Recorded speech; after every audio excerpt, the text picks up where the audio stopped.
My name is Deacon Patrick, and I'm currently studying here at St. John's Seminary in Camarillo. This is my final semester, and God willing, I will be ordained to the priesthood for the Archdiocese of Los Angeles. Today, I'm going to share with you my reflections on today's readings. Now, depending on which selection was picked for Mass, we have two selections. One of them narrates the life of St. Paul. We find out that St. Paul is an academic man and zealous for his faith, but we also hear that how he was persecuting Christians at the time because he thought they were generally a threat. However, on his road to Damascus, where he was going to bring Christians back in chains, Paul encounters the risen Jesus.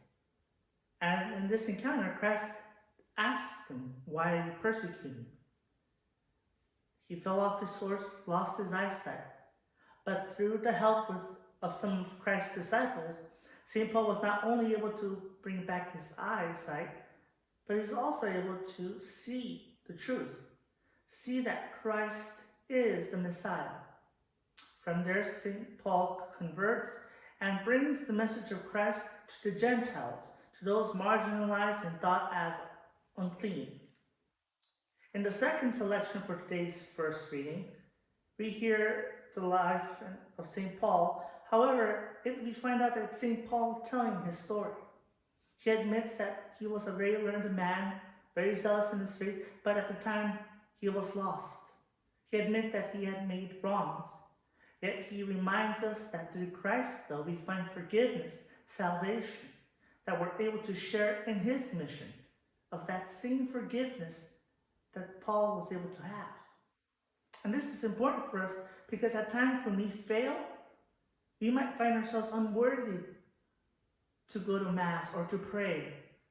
That guilt may lead us away from Christ, when in reality that guilt should lead us toward him, motivate us to ask for forgiveness toward God and those that we've hurt, and to seek healing for ourselves as well.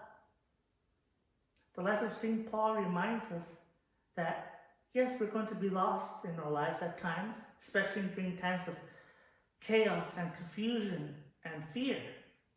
Yet if we look toward Christ, if we ground ourselves in prayer, look into our lives each day, we can share in the conversion.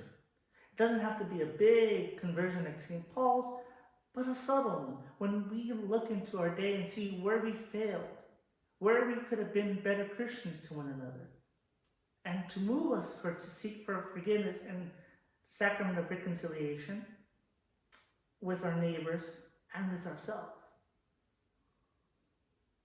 And this is very important for anyone seeking to accept God's call in their life, their vocation.